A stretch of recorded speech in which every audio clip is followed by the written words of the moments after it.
ঘুম থেকে ওইটা দেখি আমার ছেলে আমার জন্য একটা সারপ্রাইজ রেখে দিছে। আমি তো পুরো আবেগে আপ্লুত হয়ে গেছি। দেখি সে একলাই রুটি বানাইতেছে। কি করতেছো? রুটি বানাচ্ছি। তুমি একা একা বানাতে পারো? তুমি ভাবলা আমি নুব? একবার দেখাবো আমি নুব না, আমি প্রো। দেখো আমি ডিম বানাইছি। Very good.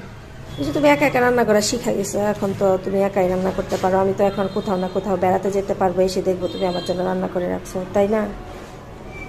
ভাত আমি বানাতে পারি না। খালা একটু আমাকে দেখাই না, আমি ভাত কেটে বানাই। ঠিক আছে, খালা দেখাই দেবে তোমাকে। দেখাই দিলে পারবা?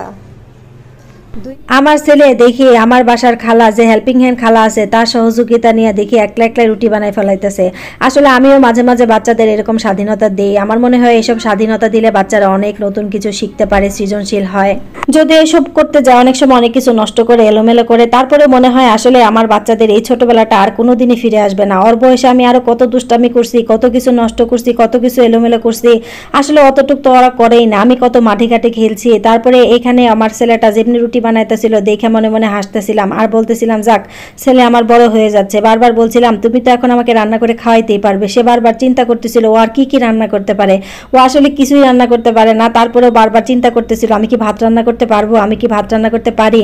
আমি বললাম চেষ্টা করলে সবই পারবো, আমি তোমাকে শিখাই দিব, আমি তোমাকে দেখাই দিব। এটা শুনে আরো বেশি খুশি হচ্ছিল, বলছে হ্যাঁ মা আমাকে তুমি শিখাই দিবা, আমি সব রান্না করতে পারবো। আসলে আমি আমার ছেলেবেলাটাতে এত বেশি কাদামাটিতে খেলেছি, এত আনন্দ করেছি। আমার বাচ্চারা ঘরের মধ্যে এইভাবে মানুষ হয়, আমার কি পরিমাণে যে কষ্ট লাগে আসলে বলে বোঝাতে পারবো না। কারণ আমি যতটুকু স্বাধীনতা পেয়েছি আমার বাচ্চারা তার 10 ভাগের 1 ভাগও মনে হয় পায় না। সারাদিন ঘরে থাকে, ফোন দেখে, স্কুলে যায় আসে, এই তার কাজ, আর কোনো কাজ নাই।